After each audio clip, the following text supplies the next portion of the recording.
Hindi na itago ni Jason Kidd ang kanyang naramdaman noon nung inilabas ang pag-anunsyo patungkol sa pagtitrade ng Dallas Mavericks kay Luka. Walang kalam-alam mga idol ang mga NBA coaches sa ginagawang desisyon ng kanilang front office. Minsan, nasosorpresa na lamang ang mga coach sa ginagawang desisyon at mga trade ng kanilang general manager. Naging maingat si Jason Kidd sa kanyang mga binitawang salita patungkol sa kanyang komento sa Luka Doncic trade to Lakers. Ayon kay Coach Jason Kidd, maski man raw yung mga great player ay naiti-trade. When you look at others that have been traded, they keep moving on. Yun lang daw talaga ang gagawin. Wala ka na magagawa kundi mag-move on na lamang. Dito na inamin mismo ni Jason Kidd na siguradong sasama ang loob mo dahil syempre, maski siya man ay tao lang din. Pero kinakailangan mong pakalmahin ang sarili mo at i-handle ang mga bagay na to sapagkat ganun talaga ang realidad. Sa huli, ayon pa sa kanya, how you respond after that is what everybody wants to see. And I truly believe Luka's going to be fine. Naging professional mismo itong si Jason Kidd mga idol.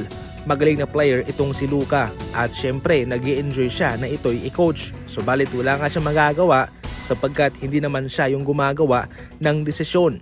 Ang trabaho niya ay mag-coach ng manlalarong ibibigay sa kanya ng front office.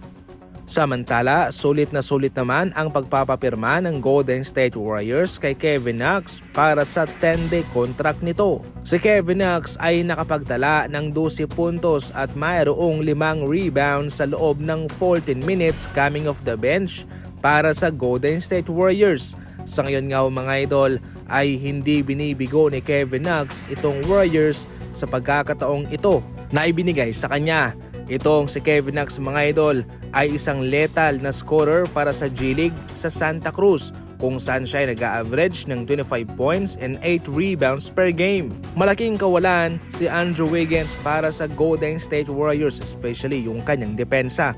Subalit sa pagkuha rito mga idol kay Kevin Knox na isang forward din ay naibibigay niya yung kanyang capability na umiscore. Totally hindi katulad kay Andrew Wiggins yung kanyang depensang maibibigay. Subalit, meron pa din naman siyang depensa mga idol. Meron din naman siyang maibubuga sa depensa.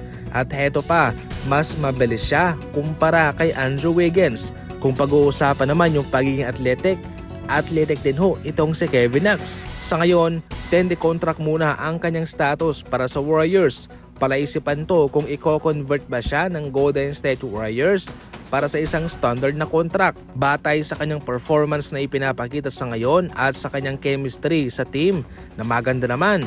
Para sa akin mga idol, deserve din namang magkaroon ng standard contract nitong si Kevin Knox para sa kanila.